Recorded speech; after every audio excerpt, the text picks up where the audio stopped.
Bă, nu știu ce se întâmplă, dar am impresia că în ultima vreme țepele pe internet și în special pe platforme de socializare gen WhatsApp, Facebook sau Instagram s-au înmulțit mai ceva ca plojnițele din fostul meu apartament. Spre exemplu, de vreo câteva luni, ba chiar de la începutul anului, sunt sunat constant de cel puțin 2-3 ori pe săptămână de oameni care aparent mi-au găsit de muncă. Mă rog, oamenii e mult spus că sunt doar niște voci înregistrate cu AI, dar toate îmi spun același lucru. Bună ziua!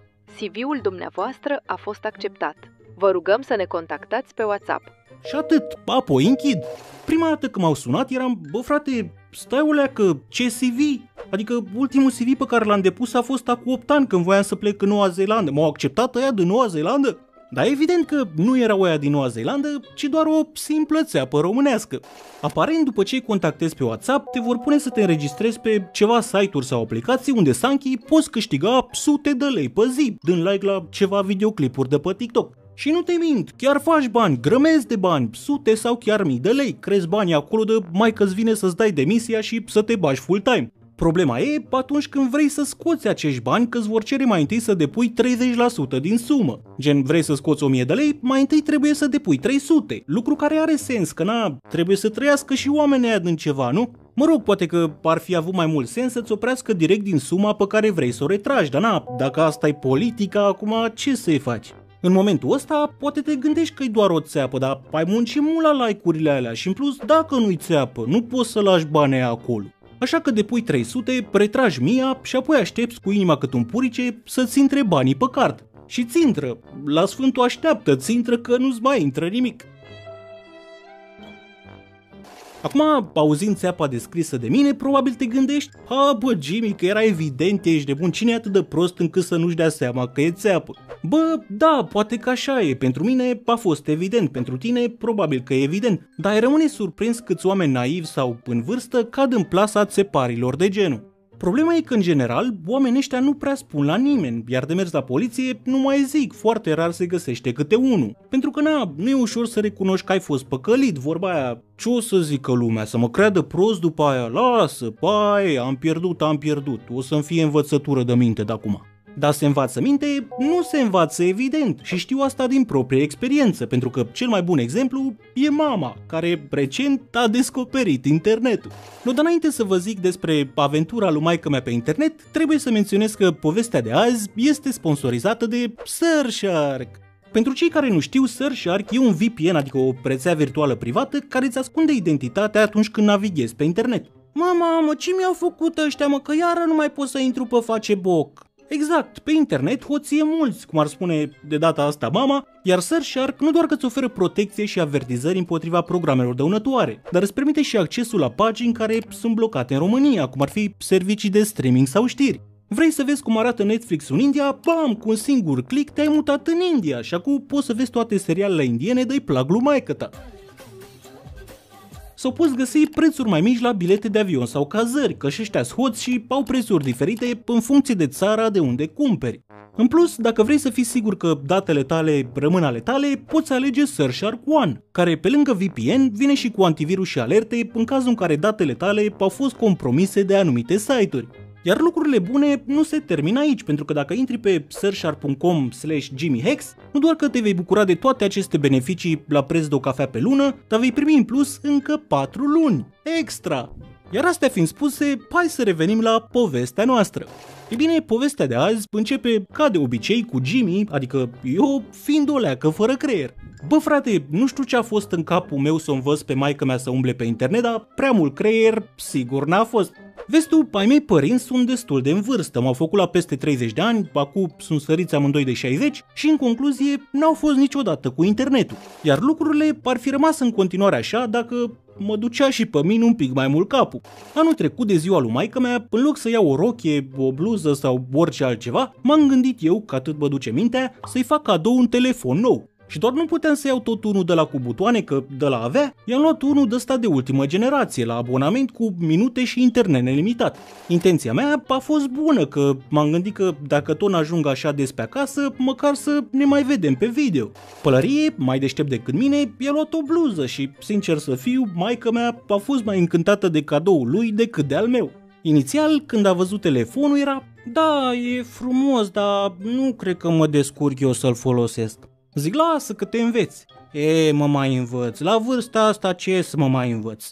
Cu toate astea am insistat un pic, i-am instalat câteva aplicații, printre care și WhatsApp, și i-am arătat un pic cum se folosește. Eram, uite mamă, dacă apeși aici, poți să mă sun cu video. Și de aici, uite, poți să faci poze. Și apoi, dacă vrei, dai aici pe ăsta și le primesc eu la mine pe telefon.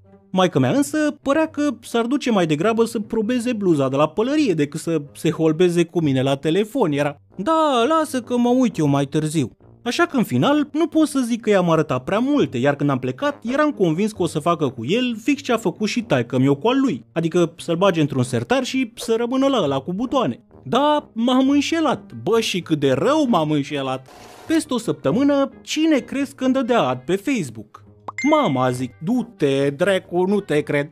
Bă, frate, de la cineva care cu o săptămână în urmă nu intrase în viața ei pe internet, cum Dumnezeu a reușit ea, singură de capul ei, să-și facă profil de Facebook cu tot cu poză și aproape 100 de prieteni? Eu nu pot să-mi dau seama, ești de Peste câteva zile, deja îmi trimitea poze de alea cu bună dimineața, spor la cafeluță. Zic, hai să-mi bag, nu cred că e bine ce am făcut. Și chiar nu era, deloc nu era, dar m-am convins de asta o lună mai târziu când am primit un mesaj de la maică-mea cu: auzi, Jimmy, tu faci astea? Zic, ce astea? A durat un pic până să-mi răspundă că probabil nu știa cum să-mi trimite, dar după câteva minute, poc, primesc un link către povestea asta. Zic, hai să-mi bag, nu, canda de dracu. Vezi tu, până în punctul ăsta, maică-mea nu știa exact ce fac eu pe internet. Știa ceva de niște filmulețe, că i-am arătat eu un videoclip de pe canalul Jimmy Hex mai de mult când m-au recunoscut niște copii din sat și au venit să facă poze cu mine, dar cam atât. De canalul ăsta, având în vedere toate prostiile pe care le-am povestit aici, am considerat că e mai bine să nu știe. Doar că acum știa tot și nu era deloc ca bună, zic. Da, sunt doar povești, nu sunt adevărate. Dar având în vedere că la unele dintre ele a luat și aparte, îți dai seama ce m-a crezut. M-a crezut așa de tare de m-a sunat direct, era. Care nu e adevărate, mă? Aia cu liceul militar când am fost cu tine, vrei să spui că nu e adevărată? Mai sunt pe acolo printre ele. Și adică atunci m-ai făcut să pierd timpul și banii pe acolo și după aia ai picat intenționat? Zic, da, nu că partea aia nu e adevărată. Da, și aia cu găina? Care aia cu găina? Aia cu găina, când ai furat-o cu fractul din cote să o tăiați pe vale, așa sufle să aveți în voi? Zic, da, bravo, mă, că zici că acasă n-avea aceea soartă. Lasă-mă găina, ziceam de mine, eu mă dădeam de ceasul morții că iar a venit vulpea la găini și când colo vulpea erați voi? Zic, da, nu că, da, pălăria a fost cu ideea acolo. Las că vorbesc eu și cu pălăria, acum vorbesc cu tine. Zic, bine, dar au trecut 20 de ani, te super pentru ceva ce s-a întâmplat acum 20 de ani? Păi mă supăr, da, că am impresia că am fost luată de proastă. Zic, hai că deja te duci brăila, eram și noi copii fără minte, de parcă tu n-ai făcut prostii în copilărie. O ai fi făcut și eu, dar ca voi parcă prea de tot. Și las că mă uit eu și la alea de mai de acum, de la facultate și pe la București, pe acolo, văd eu. Zic, hai să mă... Ce ai, frate, că mi-a dat direct fatala, ești de mult, mai că venea să le șterg. Și poate chiar trebuia să le șterg, că peste câteva ore îți dai seama că m-a sunat iar. Mă, copile, tu ești sănătos la cap? Aia faci tu pe la București? Te droghezi? Zic, ce ai, mă, mamă, de unde mi-ai scos-o și pe asta? Cum adică de unde? De la tine, din ce spui acolo pe internetul ăla. Care, bă, ce ai? Când am zis eu că mă droghez? Cu al de barbă și cum îi zice la ălălalt, Vijeu. Ai zis că ai luat pastile. Ce pastile e alea? Nu e droguri? Zic, da, nu e, mamă, ce droguri, erau pastile de la farmacie, că măsa era farmacistă. Și dădeai acolo să aibă în caz de nevoie pentru durere de cap, de burtă, de-astea. Care, mă, că ai zis că ai luat pastile și după aia vedeai fantome? Alea erau glume, glumeam și noi acolo între noi, nu te mai uita tu la astea că nu înțelegi. Nu înțeleg, și cu femei și cu toate alea de le spui pe acolo tu ești sănătos la cap, măcar nu le mai spune ce zice oamenii ăștia pe acilea până sac când le aude. Zic, lasă că nu zice nimeni nimic, că nu te mai stresa tu cu astea. Dar ce să nu se streseze mama, că acum 2 luni sau când am făcut povestea aia cu țigările și tantiuța, cine crezi că mă suna a doua zi de disperată? Mama, evident. Mă, copile, tu ești sănătos la cap, cum să-i faceți așa ceva la tantiuța? Dar ce am făcut, mamă? Păi cum s-o speriați în halul ăla dacă își rupea gâtul? Eu n-am crezut-o atunci, am zis că e nebună, dar văd că voi erați ea nebuni. Zic, lasă că și-a câte ne-a făcut nouă. Bine, mă, dar și acum să te-a pus să spui pe internet ca să audă toată lumea? Cum mai pot să dau eu ochii cu femeia asta acum? Tu nu te gândești? Zic, lasă mamă că are 90 de ani sau câți Dumnezeu are, nu știa cu internetul. Dar zici că n-are nepoți să-i arate. Lasă că dacă nu i-a arătat până acum, nu-i mai arată. Mă, copile, nu știu ce să zic, dar eu nu cred că e bine ce faci tu acolo. Zic, lasă că n-are nimeni treabă și nu te mai uita dacă nu-ți plac. Dar ce să nu se uite mama, că m-a terorizat, ești nebun. Nici nu mai știu ce poveste să facă, primul lucru la care mă gândesc e, să-mi bag nu, că iar mă sună mama.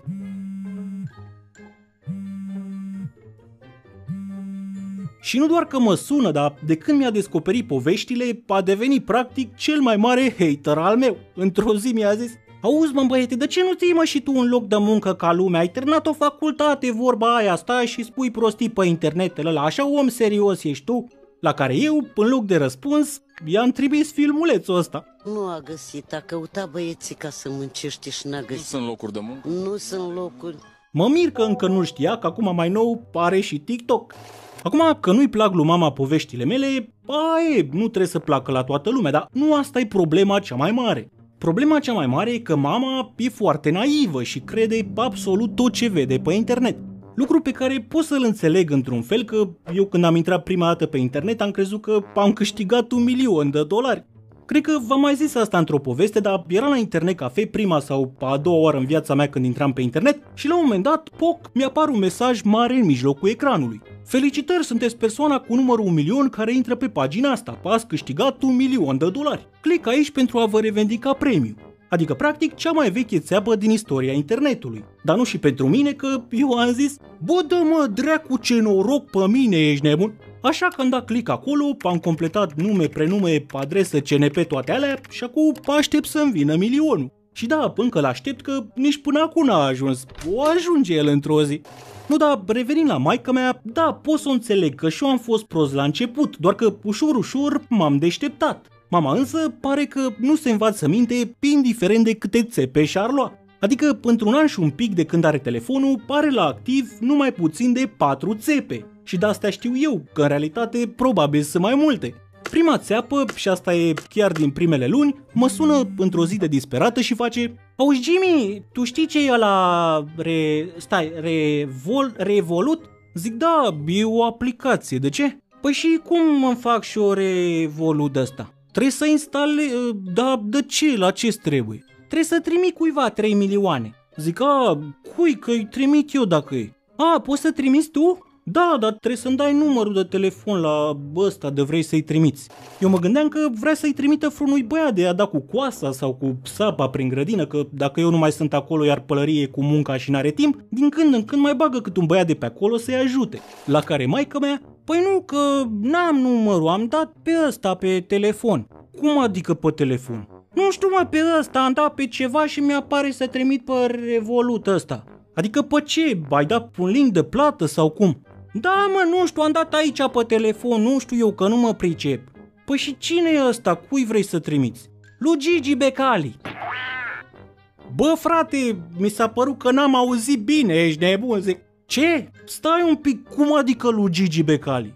Da mă, mi-a scris acum pe Facebook. Zic, stai că nu, Becali, Gigi Becali ăsta de milionar. Ți-a scris ție acum pe Facebook și ți-a cerut 300 de lei. Da mă, că i s-a furat portofelul și are nevoie urgent de 3 milioane să ajungă acasă. Și apoi îmi trimite 2000 de euro, dar numai să-l ajut acum.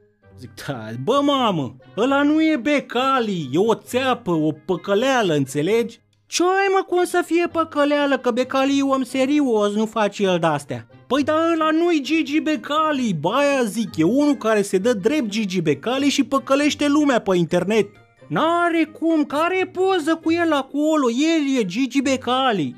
O avea el poză, dar e altcineva, eu pot să iau acum o poză de pe internet și să zic că-s Michael Jackson. Ascultă-mă, nu e Gigi Becali, nu scria ție Gigi Becali pe Facebook să-ți ceară 300 de lei. Zici? Da, dă-i bloc. Ce să-i dau? Bloc, să nu mai vorbi cu el, nu-i mai răspunde. Bine, dacă zici tu, nu-i mai răspund. Ok, și nu mai vorbi pe internet cu oameni pe care nu-i cunoști, că e plin de alți de ăștia, mai ales dacă îți cer bani, sigur vor să te păcălească. Da, bine, cu tine și cu pălărie atât, în rest nu mai răspund. Da, fix așa a făcut, că după ce a terminat de vorbi cu mine, iar s-a băgat în seamă cu nea Gigi. Ăla a îmbărligat-o ce-a îmbărligat-o și în final s-a dus cu 300 de lei la un vecin să-l ajute pe nea Gigi. Iar ăla, la fel de deștept ca ea, a zis: dar cum? Hai să-l ajutăm. Păi, dar nu-l ajutăm noi pe nea Gigi. Și poc, i-a trimis banii pe Revolut. Am trimis acum, ai primit? I-a scris mama lui nea Gigi. Da, am primit, mulțumesc, că scriu diseară când ajung acasă. I-a răspuns înapoi nea Gigi. Dar diseară nu i-a mai scris și nu doar că nu i-a mai scris, dar nici măcar nu mai avea Facebook. Sau cel mai probabil i-a dat blog lui mama. Și eu care îl credeam om serios, să dă cu biserica și cu astea și el păcălește oamenii pe internete. Mă, și nu voia mai 2000 de euro sau cât o zis el, că nu de-aia lui ajutat. Dar măcar ai 3 milioane să mi fi dat înapoi. Dar las că-l vede pe el Dumnezeu. A zis probabil mama, care încă îl înjură de fiecare dată când îl vede la televizor. Apoi nea Gigi, nu-i frumos, bre, dacă vezi cumva videoclipul ăsta, dă bă borfașule banii înapoi la oameni. Acum eu am aflat de partea asta din poveste abia peste vreo 2 săptămâni când am ajuns acasă și îți dai seama că primul lucru pe care l-am zis a fost: dar cum Dumnezeu, bă mamă, că doar ți-am zis, de ce nu m-ai ascultat? La care mama: dar n-am știut, mă, mamă, oi fi zis că o fi totuși adevărat ce zicea el acolo. Ai, acum, lasă, că o să-mi fie învățătură de minte. Dar i-a fost ce crezi? Nu i-a fost evident că peste 2 luni și ceva rămânea fără Facebook. Era o duminică frumoasă și, în timp ce mă tolăneam ca o sardină pe canapea, dintr-o dată primesc un mesaj pe Facebook de la mama. Inițial m-am gândit că-i un mesaj de ăla cu spor la cafeluță, o duminică frumoasă sau ce Dumnezeu mai îmi trimite ea. Dar când l-am deschis, mi-am dat seama că e cu totul altceva. Scria așa: bună, poți să mă ajuți, te rog mult, cu 200 de lei până săptămâna viitoare? Că am rămas fără bani și dacă nu plătesc factura la curent până mâine, îmi tai ăștia curentul. Și dacă poți, să-i pui Acilea în contul ăsta, că mi-ar fi mai ușor să plătesc. Mulțumesc. Zic, ce Dumnezeu? Am sunat-o direct, îți dai seama, zic. Alo, bă mamă, ce cu mesajul ăla? La care mama: ce mesaj, mă? Ăla de pe Facebook cu curentul, că stai ăștia curentul. Nu știu, mă, băiete, dar niciun mesaj. Ce mesaj? Mi-ai dat acum pe Facebook. Nu ți-am dat eu nimic acum. Ei, că doar nu-s nebun, ia, intră pe Facebook. O să intru după aia. Intră-mă acum, nu după aia. Pe cum să intru acum dacă acum vorbesc cu tine? Zic, da, dă-i cu degetul în sus pe ecran să închizi fereastra cu apelul și apoi intră pe Facebook, că merge. Da, mama cu degetul, mi-a închis de tot. Zic, da, să o sun din nou, zic, ce faci, bă, mamă, de ce mi-ai închis? Păi n-ai zis să închid ca să intru pe Facebook? Am zis să închizi că, în fine, lasă, hai bine, intră pe Facebook și sună-mă după aia. M-a sunat după vreo 10 minute, îi face: mă, Jimmy, nu știu ce are ăsta, că am intrat Acilea, dar nu vrea să ia astea, nu știu ce are. Zic, da, e clar atunci, ți-au spart contul de Facebook. Ce-au făcut? Ți-a spart cineva contul de Facebook. Nu e, mă, că merge să deschide, dar nu vrea să o ia, nu știu ce are. Ce nu vrea să ia? Astea de le-am scrise pe foaie, când le scriu Acilea, nu vrea să le ia. Adică ce alea, e-mail-ul și parola? Da, nu știu, astea de le-am scrise Acilea, nu vrea să le ia. Păi da, aia înseamnă, a intrat cineva la tine în cont, a schimbat parola și de-aia nu mai merg ale. Unde, mă, cine să intre? Dar eu știu, ai dat tu click pe ceva. Unde, mă, pe ce să dau, că n-am dat pe nimica? Sigur ai dat, un mesaj, ceva, ia gândește-te. O fi de la ăla de mi-a trimis Gheorghiță. Ce ăla? Un ăla de scria, tu ești Acilea în poză? Dar nu știu ce poză, zicea că n-am văzut nimica. Și avea un link de la albastru pe care ai apăsat? Dar eu mai știu, am dat și eu acolo, eu mai știu ce am făcut. Atunci înseamnă că de acolo e. Adică de la Gheorghiță? Caolo, mă duc peste el să vezi ce-i fac. Care Gheorghiță?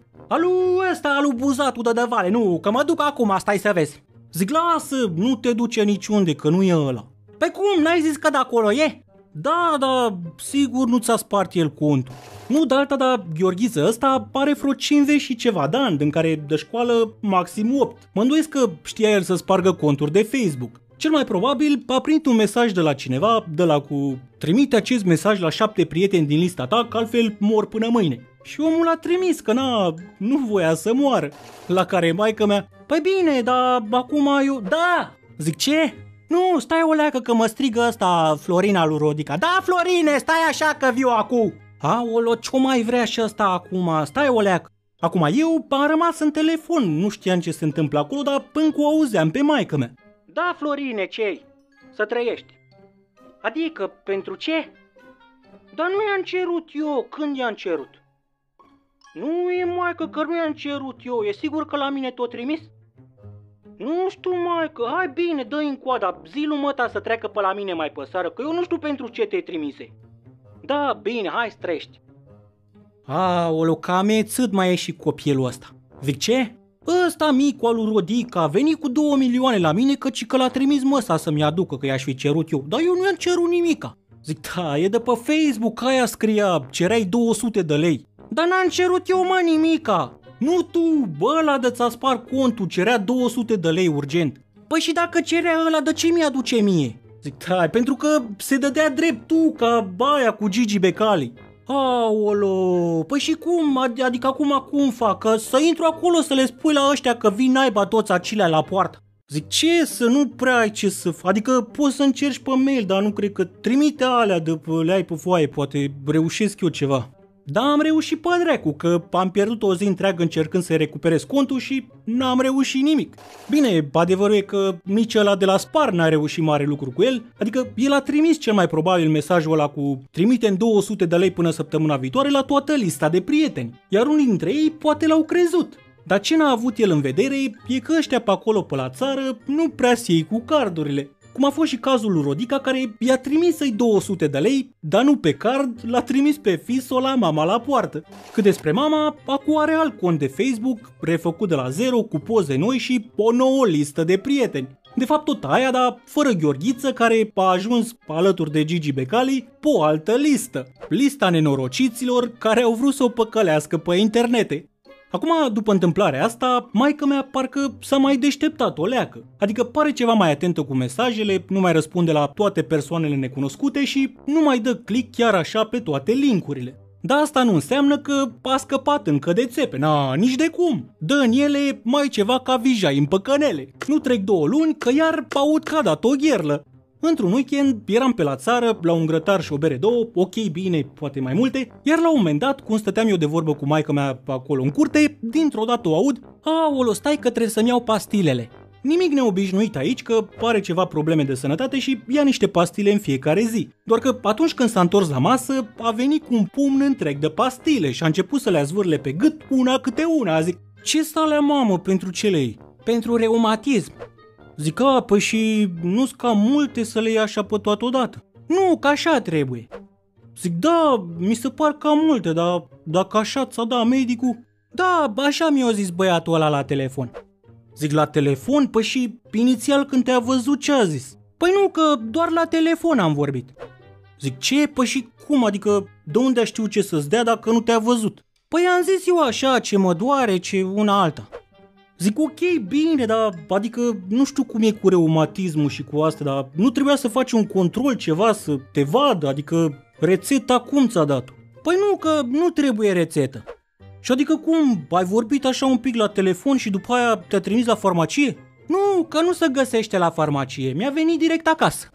Zic, ce? Bă, mamă, stai o leacă, zi-mi de la început, cine e medicul ăsta și cum ai ajuns să vorbești cu el? Păi face boca, am văzut, mă, că era asta Sofia Vicoveanca și vorbea de pastilele astea, că a scăpat-o de reumatii și de dureri și că ea avea probleme mari cu cartilagele, săraca. Dar de când a început cu pastilele astea, ci că i-a trecut, acum e bine. Și multă lume acolo zicea că i-a scăpat de dureri și de toate astea și dacă am văzut așa, am zis să le încerc și eu. Zic, bă, mamă, tu ești nebună la cap? Ai luat pastile de pe Facebook? Nu, mă, că n-am luat așa, am dat acolo și era un ăsta să completez și a doua zi m-a sunat un băiat. Zic, nu, că nu e sănătoasă. Ce pastile sunt astea? Ia, adu-le încoa. Bă, mâncați-aș gura ta, când am văzut-o pe mama ieșind din casă cu un box de pastile, m-a luat capul, ești de bun. Bă, frate, un box avea 10 flacoane de-alea mari de câte 30 de pastile, zic. Da, nu. Bă, mamă, tu ești sănătoasă la cap? Ziceai că ai luat să încerci. Ce Dumnezeu faci cu toate astea? Ai luat să încerce tot satul? Nu, mă, dar erau mai ieftine așa. Cu un singur ăsta era 3 milioane, dar așa eu am dat numai 1 milion. Adică ai dat 10 milioane pe toate astea? Da, dar mi-ajunge să fac tot tratamentul. Zic, nu, că eu cred că tu n-ai pe ce să cheltui pensia, să nebunesc acilea de temin. De cât timp le iei? De vreo săptămână așa, dar să știi că deja parcă mă simt mai bine.